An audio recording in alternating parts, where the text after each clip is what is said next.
देखिए हरियाणा और पंजाब ये दो ऐसे बड़े राज्य हैं जहाँ पर मज़दूर जो हैं, प्रवासी मज़दूर बहुत बड़ी संख्या में हैं।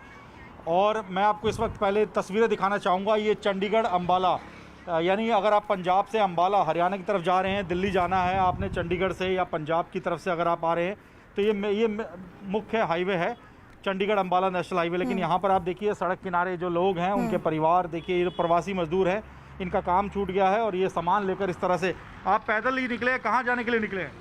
हरदोई यूपी के लिए। तो कोई यहाँ सुविधा नहीं मिल पा रही है? यहाँ पे सुविधा कोई नहीं है, ट्रेन बंद है। हाँ, रद्द की गई है जो अभी नहीं थी। तो ये बच्चों के साथ आप पैदल कैसे जाएंगे? सब खाने पीने का कोई सामान है, बच्चे बिस्किट खा रहे हैं, कैसे आप पहुँचेंगे? अब हम कैसे पहुँचेंगे जब नहीं सुविधा है तो फिर क्या करें हम? तो यहाँ काम नहीं मिल पा रहा? नहीं सर, नहीं, सरकार तो कह रही है जी मजदूर घर ना जाएं, हम उनको यहाँ पे रोजगार देंगे, काम देंगे, खाने की व्यवस्था भी करेंगे। कुछ ऐसी व्यवस्था मिली? नहीं सर, यहाँ पे खाने पीने के लिए तो कुछ नहीं मिला, काम भी हमारा बंद पड़ा है। तो जहाँ रहते थे वो खाली कर दीजिए। हाँ जी, वहाँ रूम खाली कर दिए हैं। तो छोटे बच्चों के साथ आप पैदल ही जाओगे इतनी दूर? सर रूम के लिए भाड़ा मांग रहे हैं ना, रूम के पैसे भी नहीं। एक और जानकारी आ रही है, इस जानकारी पर जरूर आप बात करिएगा। और वो जानकारी ये है कि करीब 1,46,000 जो मजदूर हैं, उन्होंने वेब पोर्टल पर, सरकार के वेब पोर्टल पर रजिस्ट्रेशन कराया है। और ये कह रहे हैं, जो कि उत्तर प्रदेश और बिहार से ताल्लुक रखते हैं, कि ये हरियाणा सरकार के साथ जो लगातार ये आह्वान किया जा रहा है कि फैक्ट्रियां खुल जाएंगी, उनके साथ फिर से आकर काम करना चाहते हैं। तो इस तरह की जानकारी आ रही है। तो ये भरोसा हम हरियाणा सरकार की तरफ से दिया गया, जो मजदूर वापस आने के बारे में सोच रहे हैं। इस तरह से देखें इसको, जहां एक तरफ महाराष्ट्र से लगातार मजदूर पलायन करते हुए दिख रहे हैं।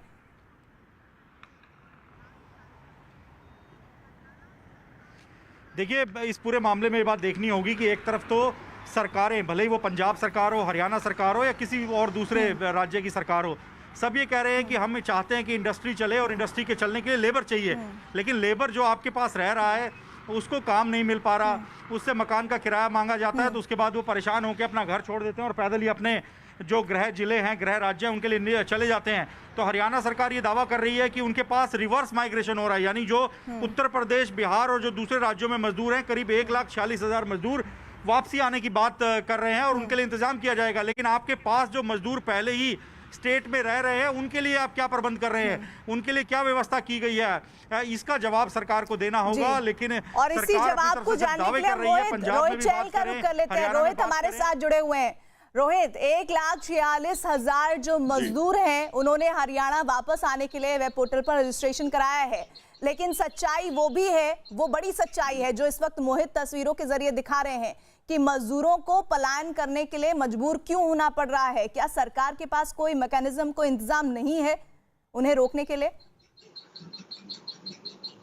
देखिए प्रीति जी, मैं अभी जब सुन रहा था तो मुझे बड़ा दुख हो रहा था, जिस तरीके से हमारे जो मजदूर भाई बहन है, उनको अपना जहाँ काम धंधा कर रहे थे उनको छोड़कर और किस तरीके से हजारों किलोमीटर पैदल चलकर या किसी अलग अलग तरीके से या रेलगाड़ियों के थ्रू भी घर वापस जाना पड़ रहा है, तो बहुत ही दुखद है। क्योंकि इस आपदा की घड़ी में कहीं ना कहीं उनको, अगर जिस राज्य में वो काम कर रहे थे वहाँ पर उनको अगर मदद नहीं मिलती है राज्य सरकार के द्वारा, तो दिक्कत यही होती है।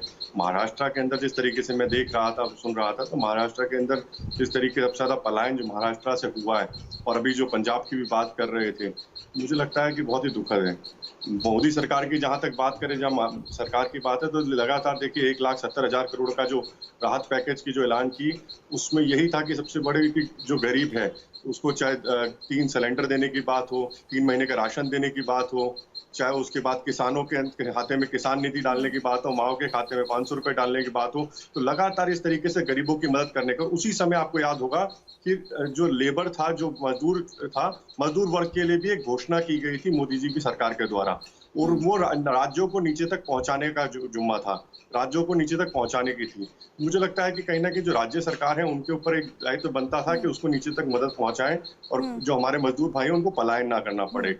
लगातार जिस तरीके से मुझे लग रहा है कि महाराष्ट्र की जहां तक बात की जाए, मैं देख रहा था लगातार पीछे जो हादसा भी हुआ, अगर हमने जो ट्रेन वाला हादसा भी देखा, तो बहुत ही दुखद जिस तरीके से हादसा मजदूरों का हुआ, तो कहाँ से वो निकले थे और कहाँ जा रहे थे।